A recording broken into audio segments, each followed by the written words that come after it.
हे बघ हात काढ सॉरी, कारण इंटरनेट आहे. इंटरनेटच्या प्रॉब्लेममुळे लाईव्ह अचानकच बंद पडले. पुन्हा लाईव्ह यायची वेळ आली. आत्तापर्यंत जेवढं सांगितलं मी पहिल्या भागात त्या सांगितलं आहे. हे MIT कॉलेज जवळच आपण करतोय असे मग म्हटलो मी. अर्ध राहिलं, पोज नाही द्यायला लागलो. मग म्हटलं विश्वनाथजी कराड सर स्वामी विवेकानंद यांना आदर्श मानत आहेत. स्वतःला स्वयंघोषित शिक्षण महर्षी म्हणतात. शिक्षण महर्षी कुणाला म्हणायचं? महात्मा फुले, बाबासाहेब आंबेडकर आणि हजारो मुलांना निदान सवलतीच्या दरात व्यवस्थित शिक्षण निर्माण करून देणारी व्यवस्था म्हणजेच, आणि त्याचा प्रमुख म्हणजेच शिक्षण महर्षी असतो. हे स्वयंघोषित शिक्षण महर्षी आहेत. धनलक्ष्मीसाठी फक्त स्वतःचं अर्थार्जन, स्वतः पैसेवाले व्हावे, पिढ्यानपिढ्या आपलीच हुकूमत राहावी, गोरगरिबांचं रक्त शोषून, मी दरबारील हा शब्द मोठ्या लोकांसाठी वापरतो. तर हे रक्त कसे स्वसतात ते सांगतो. 20 नोव्हेंबर 2023ला सर्व जाती धर्माच्या मुलांना उच्च व तंत्र शिक्षण मोफत मिळावे या टायमिंगला मी महाराष्ट्र शासनाच्या मंत्रालयाच्या सर्व विभागात पत्र निवेदनं दिली ती, आंदोलनं केली ती. त्याची दखल घेत ते पत्र माझ्याकडे आहे, मंत्रालयाचं पत्रही माझ्याकडे आहे की सर्व जाती धर्माच्या मुलांना उच्च व तंत्र शिक्षण म्हणजे डॉक्टर की इंजिनिअरिंग हे मोफत मिळावं. त्याची दखल घेत मान्य चंद्रकांतजी दादा पाटील यांनी मुलींना मोफत शिक्षण दिले. ते मोफत शिक्षणाची अंमलबजावणी व्हावी म्हणून सुद्धा चंद्रकांत दादा पाटलांना त्यांच्याकडे जाऊन गाजरं दिली म्हणजे ते गाजर दाखवत होते. मग त्या आंदोलनाची दखल घेत मुलींना मोफत शिक्षणाचा GR परिपत्रक पास झाले. मी श्रेय घेण्यासाठी म्हणत नाही, त्या बाबतीतले सगळे पुरावे आपल्याकडे आहेत की आपण सुरुवात केली. सर्व जाती धर्माच्या मोफत विद्यार्थ्यांना मोफत शिक्षण द्यावी या गोष्टी पहिली मागणी आपण केली. त्याच्या अनुसरून मुलींना मोफत उच्च व तंत्र शिक्षण झाले. परंतु हे कॉलेज आणि महाराष्ट्राची पुष्कळ कॉलेज मुलींकडून ॲडमिशनच्या वेळेसच पैसे घेतल्याशिवाय ॲडमिशन देत नाही. खरा नियम काय आहे की ज्या टायमिंगला एखादी मुलगी इंजिनिअरिंगसाठी तर ॲडमिशन घेईल महाराष्ट्राच्या कोणत्याही कॉलेजमध्ये जिथं उच्च व तंत्र शिक्षण म्हणजे सिव्हिल इंजिनिअरिंग, डॉक्टरकीचं शिक्षण, इतर इंजिनिअरिंग किंवा इतर महागडे कोर्सेस असतील, ह्या मुलींचं ॲडमिशन ज्या टायमिंगला घेण्यासाठी त्या मुली इथे येतात, त्यांचे पालक इथे येतात. महाराष्ट्रातील सर्व शिक्षण संस्थेत म्हणतोय मी, मुलींकडून एकही रुपया किंवा मुलींच्या आईवडिलांकडून एकही रुपया न घेता त्या मुलींना उच्च तंत्र शिक्षण म्हणजे इंजिनिअरिंगला, मेडिकलला फ्रीमध्ये मोफत ॲडमिशन द्यायचं आहे असा कायदा आहे. पण ते कायदा धाब्यावर बसवला जातो. त्या मुलींकडून ॲडमिशनचे पैसे घेतले जातात आणि पुन्हा त्या मुलींनी वेळेवर पैसे नाही भेटले, सगळ्याची परिस्थिती काय मोठी नसते, श्रीमंत नसते, तकादा लावला जातो. त्या बार्शी MITच्या कॉलेजमध्ये सुद्धा त्या ज्या बिचारी वैभवी पाटील किंवा इतर मुलीने आत्महत्या केला त्यांच्या मागेही फी द्या, फी जमा करा, त्यांना अपमानित करणे, त्यांच्यावर 4 मुलींसमोर किंवा इतर मुलांसमोर टॉन्ट मारणे म्हणजे टोमणे देणे अशा प्रकारचा दबाव निर्माण केला जातो असं ऐकण्यात आहे माझ्या. करत असतील बाबा, बाप बडा ना भैया सबसे बडा रुपया अशी गत आहे. म्हणून त्याच्या ॲडमिशनच्या वेळेसच त्यांच्याकडून पैसे घेतले जातात मुलींकडून.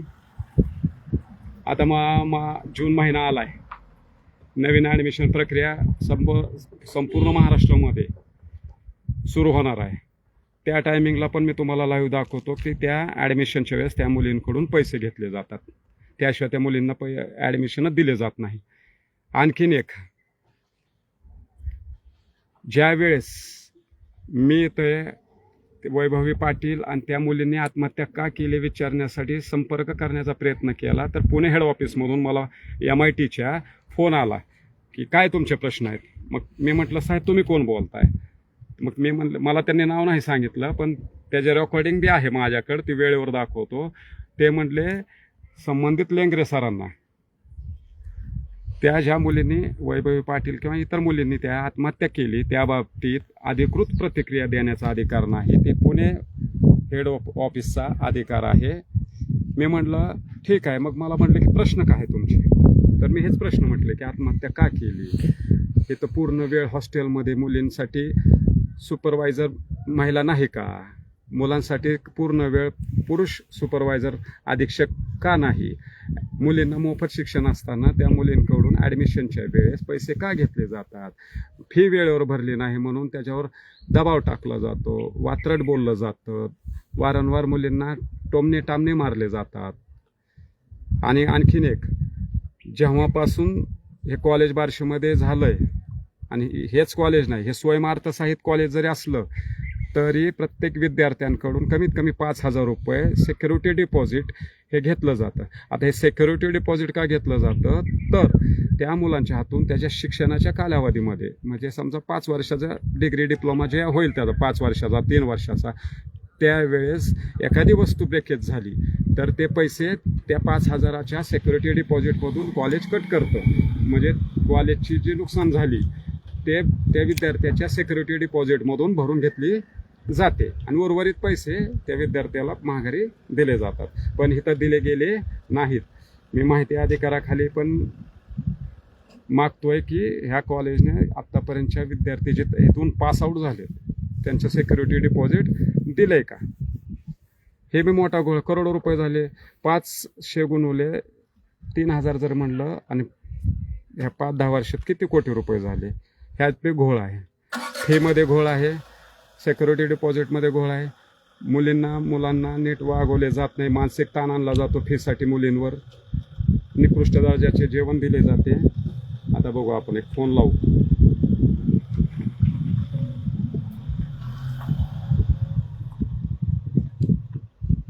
लेंगरे सरांना.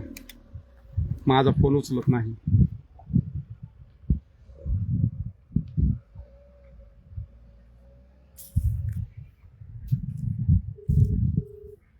बघू उचलतात का.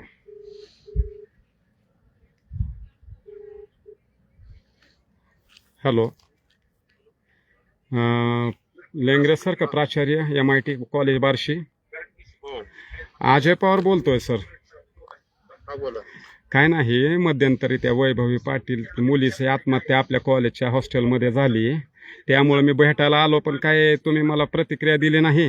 मग तुमच्या हेड ऑफिसचाही फोन आलता पुण्याच्या की बाबा तुम्हाला अधिकृत अधिकार नाही प्रतिक्रिया देण्याचा.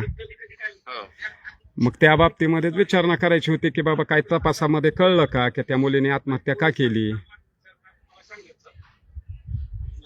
अजून तरी काही कळलेलं नाही. मग पोलिसांचा तपास काय म्हणतोय? उद्या जाणार आहे, उद्या भेटीकडे. कुठं? बार्शी पोलीस स्टेशनला. हो. पण आता कॉलेज तुमचं आहे म्हणल्यानंतर तुम्हालाही माहिती पाहिजे की सर्व. उद्या येतोय. नाही, आता ह्याला पूर्ण वेळ सुपरवायझर आहे का मुलींच्या ह्याला हॉस्टेलला? मी करतो जरा मला ऑनलाईन मीटिंग.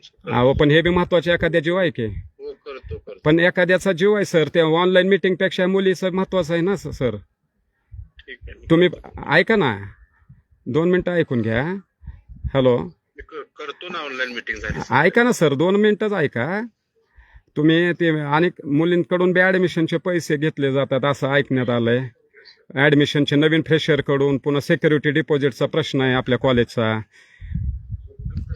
हे प्रश्न बी मी हेड ऑफिसला बोललो होतो सर. प्राचार्य तुम्ही आहेत, तुमच्या भागात घटना घडली म्हणल्यानंतर तुम्हाला माहिती पाहिजे. पुण्याच्या लोकांना काय माहिती तुमच्या कॉलेजमध्ये बार्शीत काय घडतंय सर? मी तुम्हाला करतो कॉल. म्हणजे टाळताय सर, असं नाही की बोललं पाहिजे ना सर. करतो कॉल.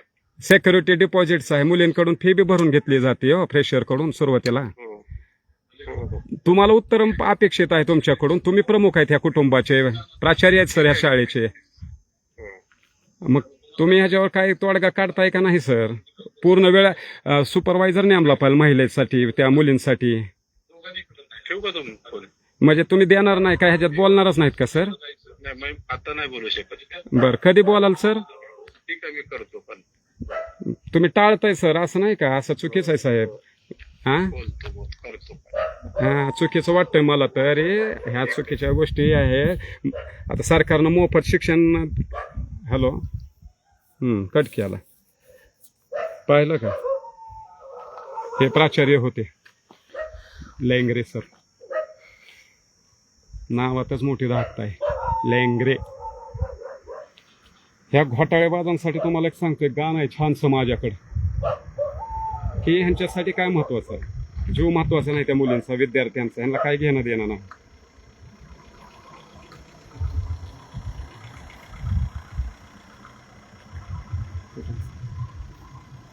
गाणं दाखवा गाणं, की किती निर्लज्जाचा कळस करतात हे. आता बघा विश्वनाथ कराडांची बी भूमिका हीच आहे.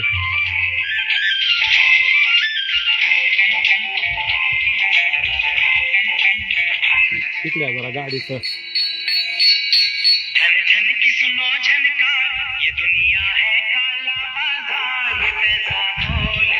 या आता ह्या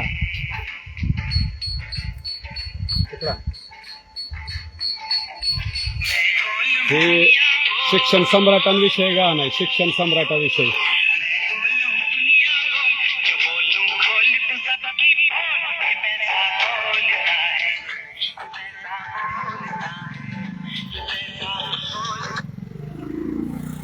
ऐकलं का. हे असे ह्यांच्यासाठी घोटाळेबाजांचे गाणे आहेत. पण यांच्याविषयी जे आहे पोल खोलणं मी चालू ठेवणार. मी धमक्याला ती व्यक्ती मोठी आहे छोटी आहे या गोष्टीत मला काय इंटरेस्ट नाही. आता भविष्यामध्ये जून महिन्यात ऍडमिशनच्या वेळेस मी इथं थांबणार आहे. सावंतांचं बी कॉलेज आहे पलीकडं, BIT MIT BIT, घोटाळ्याचे 2 व्यासपीठ. प्रतिक्रिया देण्यास MITचे प्राचार्य लेंगरे यांनी पुढवडीचे कशी उत्तर दिले हे पाहिले. आता मग कनेक्शन इंटरनेटचा प्रॉब्लेम होता, कनेक्शन नव्हतं म्हणून मी 2 भागामध्ये लाईव्ह घेतलंय. जोपर्यंत त्या मुलींना न्याय भेटत नाही आणि विद्यार्थिनीच ना ज्या मुली आहेत त्यांना मोफत शिक्षण असताना त्यांच्याकडून पैसे घेतले जातात. त्यांचं ज्या जुने विद्यार्थी पासआउट होऊन गेले त्यांचे सिक्युरिटी डिपॉझिट ह्या कॉलेजनं आणि बार्शीतल्या जेवढे उच्चतंत्र शिक्षण कॉलेज आहेत त्यांनी माघारी देणं अपेक्षित असताना त्याचंही मी आंदोलन करणार. आणि चंद्रकांत दादा पाटील महाराष्ट्राचे उच्चतंत्र शिक्षण मंत्री यांनी यात लक्ष घालावं. देवेंद्रजी फडणवीसांनी या गोष्टीमध्ये मुख्यमंत्र्यांनी लक्ष घालावं. इतकं मोठं मोठं बोलून टाळाटाळा बोलून काही गोष्टी भागत नाही. मी मोफत शिक्षणासाठी पहिली सुरुवात केली ही आनंदाची गोष्ट आहे. पण जोपर्यंत त्या मुलींना आणि विद्यार्थ्यांना न्याय भेटणार नाही, हे आजचा पहिला एपिसोड होता MIT कॉलेजच्या भ्रष्ट कारभारावर. इथून पुढे मी कंटिन्यू करणार आहे. भाग 1, 2, 3 टप्प्याटप्प्याने ह्या कॉलेजमध्ये यांच्या संस्थेत काय काय घडतं याच्या बाबतीमध्ये मी पोल खोल करत राहणार आहे. आणि आपले बार्शी शिवाजी शिक्षण प्रसारक मंडळाचं तर माहिती आहे, जगदाळे मामा हॉस्पिटलचं बी फॉलोअपमध्ये आहे. मी थांबलोय म्हणजे पुरावे गोळा करतोय. 150 शिक्षकांची बेकायदेशीर भरती शिवाजी शिक्षण प्रसारक मंडळ म्हणजे जगदाळे मामा, डॉक्टर यादव, मोग्यांबो आणि हे दुसरे. आता ह्यांचं एक नाव शोधून काढतो मी, आता नाही सांगणार. खूप छान नाव आहे ह्यांचं. कराडान स्वयंघोषित शिक्षण महर्षी लेंगरे नेंगरे डेंगरे सगळ्यांचे कपडे उतारेपर्यंत बोलणार आणि न्यायाच्या बाजूने बोलणार. आजच्या पुरतं एवढंच. जय हिंद, जय महाराष्ट्र.